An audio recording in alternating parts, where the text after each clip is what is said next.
The World Economic Forum concluded proceedings for 2025 on Friday after week-long engagements by country and government leaders, CEOs, civic groups in Davos, and journalist, human rights advocate Fernando de la Cruz challenges participants to embody their motto by addressing economic disparity between delegates and impoverished producers.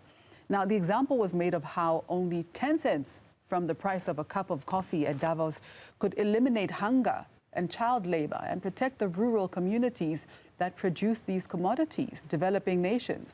He joins us now to tell us more. Good morning, and thank you so much for your time, Fernando. Firstly, you've attended 16 of the last 18 World Economic Forums. For viewers who may only hear about Davos in headlines, what actually happens there that affects ordinary people?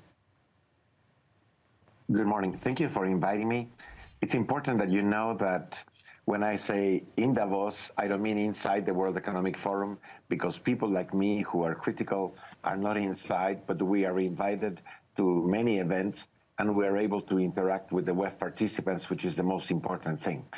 The second thing is that although the forum has its own agenda since 54 years or 56, because, 56 now, this is the 56th forum. They have been claiming to improve the state of the world, but then they haven't really done anything serious to put all corporates to change business models to end misery, hunger, malnutrition in countries like South Africa, where you are, in countries like Guatemala, where I was born, or in any other country that supplies the WEF corporate members. Right. Why should a farmer in Africa or Asia or Latin America care about conversations happening at the World Economic Forum? Well, first of all, because unfortunately they are not sitting at the table, but they are definitely on the menu. And the reason being that these corporates and the WEF politicians, I call them WEF politicians because they come every year, are actually deciding things that affect the world. And this is what matters. This is not only a conference, there are many private meetings, and these private meetings where presidents and corporates meet, they're actually deciding things which actually benefit the corporates, but not necessarily the people which are supposed to be represented by the politicians. Now, Fernando, this year's big idea sounds simple, but radical. I mean, what if 10 cents could change lives? What does that mean? Well, first of all, we're talking about 10 cents of US dollar, and it's actually nothing for a consumer in Switzerland, the United States, Canada, the European Union, or Japan.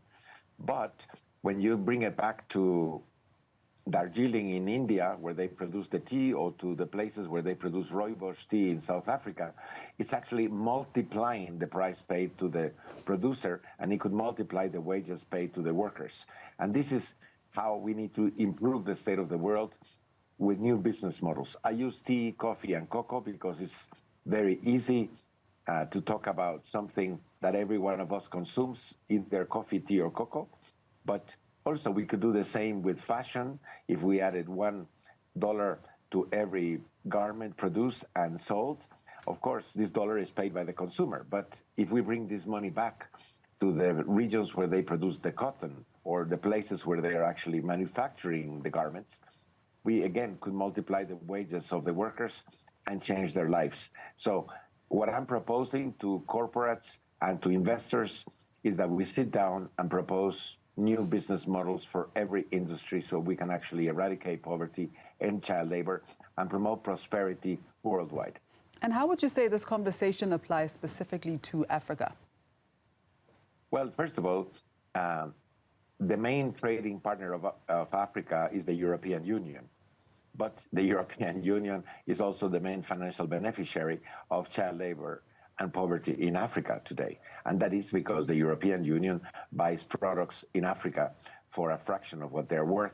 And this is neocolonial trade. So Africa needs to come together and start negotiating with the corporates in a different way and with the governments. But I say corporates because the real buyers are the corporations. So if Africa is exporting fruits, vegetables, minerals, or tea, is doing it to corporations, even though the destination might be the European Union. So what is needed is that the African countries come together as they could have done during the EU-Africa summit, which took place in South Africa, but they didn't. But they still have to do it because we cannot continue subsidizing from the South the economies and the corporations from the North. We are selling our products for a fraction of the price, as it's proven in the case of coffee. If you buy a coffee in London, a little bit more than 1% goes back to the regions where the coffee is produced. If you have tea at Buckingham Palace or at the Houses of Parliament, I've had tea at the Houses of Parliament, this tea called fair trade is actually exploiting the farmers where the tea was produced, and unfortunately it also has child labor. I was about to say one of the biggest, probably the most critical conversation is around child labor. What commitments, if any, have come out of the WEF around this issue? Are global leaders genuinely serious about ending child labor, or is it just mostly talk? It's mostly talk, and sadly, the journalists that cover the WEF, which are hundreds every year, and there have been tens of thousands since the WEF existed from 1971 until now, they have not taken this issue seriously. In a few weeks, we have the ILO summit in Morocco, and hopefully the countries in the South are going to start talking about the urgent need to change business models, because this ILO summit is supposed to discuss at the end of child labor, which was agreed for 2020-25, and 2025 ended, and of course child labor not only didn't end, but it increased. So the question is, we have to keep this on the headlines, and I thank you very much for inviting me to do this, but you guys have a very serious problem in Africa. You have more than 130 million children which are working and, of course, not studying. And what we need is that every one of those little girls and little boys goes to school to have better countries. But to do that, we must first change the business model so their parents are paid properly, and then they can afford to send their children to school. The corporations are buying products, and they're not even paying enough taxes to build schools and pay for the teachers. This is also an issue. So before I let you go, Fernando, just to wrap up the conversation, and very briefly, if one policymaker is watching right now, what should they do first? And what responsibility can they no longer ignore? Well, children should not be ignored because they are our joint responsibility. I have taken the responsibility of the 400 million children that work, the 300 million children that don't study. And what we need to do, all of us, is to do whatever we can to find ways to bring these children to school, and especially to chase legally every person and every corporation that profits from child labor and slavery. Thank you so much for your time, Fernando. Thank you for having me.